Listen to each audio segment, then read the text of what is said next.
반갑습니다. 재정학 16장 공채론 같이 볼게요. 공채론부터 보겠습니다. 국가 채무에 관해서 보겠습니다. 인플레이션은 국가 채무의 실질 가치를 감소시키고요. 공채론에 따르면 국가가 채무자고요. 채무자에게 유리합니다. 이자율 상승은 국가 채무의 일부를 자동적으로 갚아주는 효과를 가집니다. 이자율의 크기와 채권의 가치는 반비례하기 때문이에요. 리카도의 대등정리가 현실에서 성립한다면 국채 발행에 대한 부담은 현재 세대가 지게 됩니다. 기술 진보와 생산성의 증대로 미래 세대가 현재 세대보다 더 풍요로운 생활을 즐길 수 있다면 국채에 대한 재원을 조달하는 것이 정당화될 수 있고요. 일반적으로 국채 발행은 어느 정도의 구축 효과를 통해서 민간 부분의 투자를 위축시킬 수 있습니다. 구축 효과에 대해서 통화주의 학파랑 케인즈, 그리고 현실에 대해서 보면요. 통화주의 학파는 구축 효과가 매우 크다고 주장했고요. 케인즈는 구축 효과가 없다고 했습니다. 현실적으로는 어느 정도는 있어요.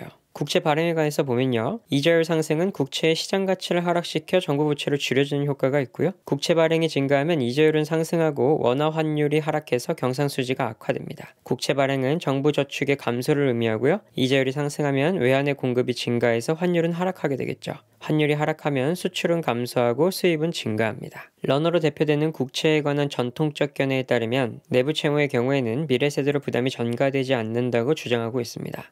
내부 채무랑 외부 채무로 나뉠 수 있는데요. 내부 채무는 국민에게 빌린 걸 말하고요. 현재 세대가 조세 부담을 지게 됩니다. 외부 채무는 외국에서 빌린 경우인데 미래 세대가 조세 부담을 지게 되죠. 리카도 대등정리 보면요. 국채를 발행하는 경우 민간 소비에 미친 영향이 없다고 주장하고 있습니다. 리카도 대등정리는요. 리카도 대등정리가 성립하면 국채 상환에 대비한 저축이 증가해서 이자율이 오르지 않고요. 구축 효과가 발생하지 않는다고 설명하고 있어요. 국채 발행의 부담이 미래 세대로 전가되지 않고요. 현재 세대가 부담하게 됩니다. 국채 발행이 국민 저축과 투자에 영향을 미치지 않는다고 주장하는데요. 민간은 국채 구입만큼 조세 감면이 혜택을 받고 이를 민간 저축에 활용한다고 주장해요. 이자율 불변, 총저축도 불변, 정부 지출이 고정되어 있다고 가정하고 있습니다. 개인들은 공공부문의 부채를 정확하게 파악해서 의사결정을 한다고 하고요. 개인들은 원하는 차입을 아무런 제한 없이 조달할 수 있다는 자본시장의 완전성을 전제로 하고 있습니다. 정부 지출이 증가하면 총 수요가 영향받게 돼요. 한마디로 리카도 대등정리는 국채 발행으로 인해서 아무런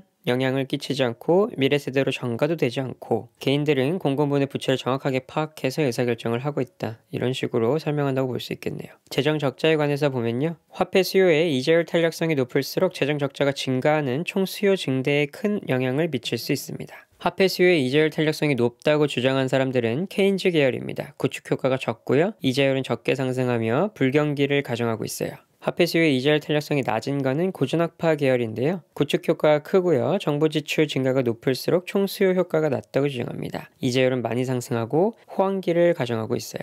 구축 효과는 재정 지출 증가를 국공채 발행으로 조달할 때 이자율이 상승해서 민간 투자를 감소시키는 현상을 말합니다. 인플레이션 조세란 인플레이션 진행으로 인해서 국채의 실질 가치가 낮아지는 현상을 말하고요. 구축 효과는 재정 적자가 발생하는 시점에 실물 경제 및 화폐 경제가 어떤 상황에 처해 있는가에 따라 그 크기가 달라질 수 있습니다. 아까 위에서 봤었죠? 불황인지 호황인지를 가정하는 데 따라서 구축 효과가 클 수도 있고 작을 수도 있습니다. 불경기일 때 구축 효과는 적고요. 호황기일 때 구축 효과는 큽니다. 호황기일 때 이자율도 많이 상승하고요. 이거 구축 효과가 크다는 건 이자율이 많이 상승했다는 걸 뜻하고요. 구축 효과가 적다는 건 이자율이 적게 상승했다고 추정할 수 있습니다. 재정 적자를 국채 발행으로 충당하면 소비 및 수입 증가를 통해서 경상수지에 부정적인 영향을 초래할 수 있고요. 통화주의 학파는 경제 호황기는 불황기에 비해 구축 효과가 크게 나타난다고 했습니다. 통화주의 학파 아까 호황기 가정한 고전학파 계열이었죠. 국채 발행을 통해서 재정 적자를 충당하면 케인즈 학파는 승수효과만큼 총 수요 증가를 가져온다고 했습니다. 정부 지출 300을 늘리면 승수가 3이라면 총 수요는 900으로 증가한다. 리카도 대등정리가 성립하지 않는 경우에 재정 적자를 국채로 충당하면 국채 수지를 악화시킵니다. 리카도 대등정리가 성립한다면 이자율은 불변이겠죠? 성립하지 않는다면 이자율은 상승하게 됩니다. 그렇기 때문에 국채 수지를 악화시켜요. 국가 채무를 정확히 계산하기 위해서는 인플레이션을 감안한 국가 채무의 실질 가치를 파악해야 되고요. 인플레이션을 감안해야 국가 채무의 실질 가치 파악이 가능합니다. 어떤 해의 물가 상승 폭에 비해 이자율 하락폭이 상대적으로 크다면 실질적인 채무는 증가하게 됩니다. 정부 지출의 일부가 사회간접 자본에 대한 자본 지출로 사용되었을 경우에는 자본 예산 방식, 즉 감가상각분만을 재정 적자로 보게 되는데 자본 예산의 방식을 사용해야 실질적인 재정 적자 폭을 정확하게 파악할 수 있습니다. 지출을 극대화하기를 원하는 관료들은 가능하면 많은 지출을 경상지출 항목으로 분류함으로써 재정 적자의 폭을 줄이려고 합니까? 그렇지 않습니다. 항목 분류를 경상지출이나 비경상지출이나 총 적자의 폭은 변함이 없기 때문이에요. 경상지출은 반복적으로 발생하는 지출이고 비경상지출은 비반복적인 지출이었죠. 정부가 지출을 확대한 결과 정부 부채가 증가했다고 가정하고 한번 볼게요. 재정 적자가 누적되면 정부 부채는 증가하게 되고요.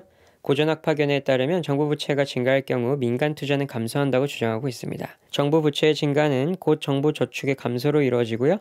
이자율이 상승하면 민간 투자는 감소하게 되겠죠. 고전학파의 견해에 따르면요. 리카도의 대등정리에 따르면 정부 부채의 증가 여부는 총수요에 영향을 주지 않는다고 주장하고요. 케인즈의 이론에 따르면 국채를 발행해서 정부 지출을 증대시킬 경우에 국민소득이 증가한다고 주장하고 있습니다. 얼마만큼? 승수 효과만큼. 정부 부채는 민간 또는 해외의 자산이 되고요. 인플레이션 상황에서는 정부 부채의 실질적 부담이 감소합니다. 물가 상승 폭에 비해서 이자율 하락 폭이 상대적으로 크다면 실질적인 채무는 증가합니다. 일반적으로 인플레이션 상황에서는 정부 부채의 실질적 부담이 감소하고 재량적인 경기부양책을 사용할 여지가 줄어들게 됩니다.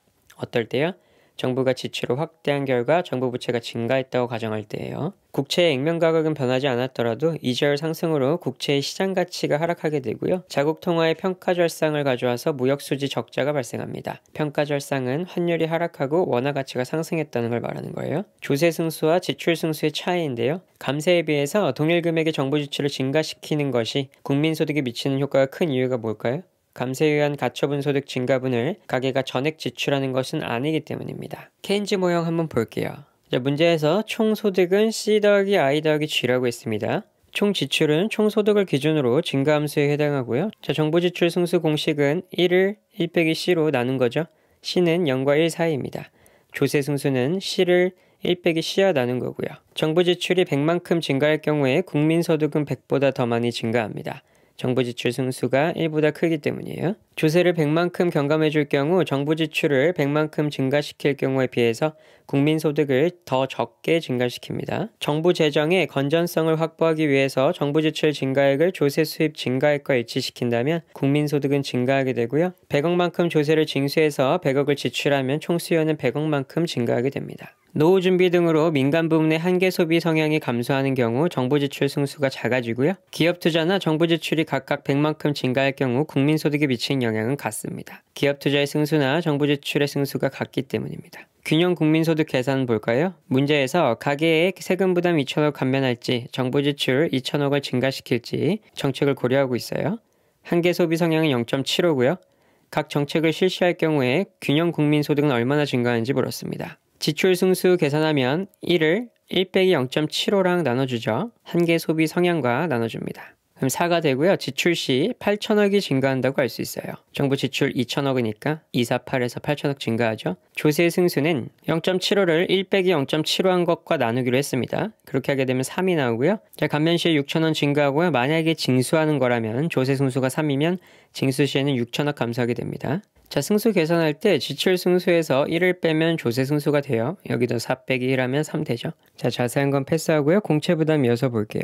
공채에 관해서 보면요. 리카르도 대등정리에 따르면 재정지출 재원을 공채 발행으로 조달하는 경우와 조세로 조달하는 경우의 경제적 효과는 동일하다고 주장하고 있습니다. 러너에 따르면 외부 채무는 미래 세대의 부담이 늘어난다고 하고요. 일반적으로 이렇게 이름 가지고는 크게 장난 안 칩니다. 그렇기 때문에 외부 채무는 미래 세대의 부담이 늘어난다. 이 정도는 알고 넘어가시면 돼요. 공채 발행에 따른 재정 지출의 증가가 민간 투자를 감소시키는 현상을 구축 효과라고 하고요. 공채 발행의 증가는 이자율의 상승을 초래해서 무역 수지를 악화시킬 수 있죠. 런에 의하면 미래에 발생하는 국채 이자는 부담자와 수령자가 다르기 때문에 국채는 현재 세대의 순부담으로 작용한다고 주장합니다. 자, 러너에 따르면 내부 채무, 외부 채무 구분하셔야 됩니다. 리카도 등가정리는 현재 세대가 부담한다고 하죠. 리카도 대등정리가 성립할 경우에는 국채 발행은 현재 세대가 부담한다. 간단하게 얘기하면 케인즈는 국채 좋아하고 고전학파는 국채 싫어합니다. 뷰캐넌은 국채는 현 세대의 부담이 되지 않는다고 주장했어요. 러너와 배로 볼까요? 현재 세대 부담은 국채를 발행하여 내부 채무로 조달할 경우 그리고 일정한 조건 하에서 리카도의 대등정리가 성립할 때 현재 세대가 부담한다고 하고요. 그리고 미래 세대 부담의 경우에는요. 국채를 발행하되 외부 채무로 조달하고요. 그 돈을 현재 세대의 소비에 사용할 경우, 그리고 현재 세대의 소비와 투자에 사용할 때 미래 세대가 부담한다고 합니다. 러너는 다시 내부 외부 넘기면 내부는 현재가 하고 외부는 미래 세대가 부담하는데 예외가 있어요. 전액 자본 투자에 지출하면 미래 세대가 부담지지 않고요. 아무도 부담지지 않는다고 주장합니다. 러너가요. 자, 여기까지 16장 공채론 봤고요. 다음 17장 마지막이네요. 지방재정 보고 끝내도록 하겠습니다. 수고하셨습니다.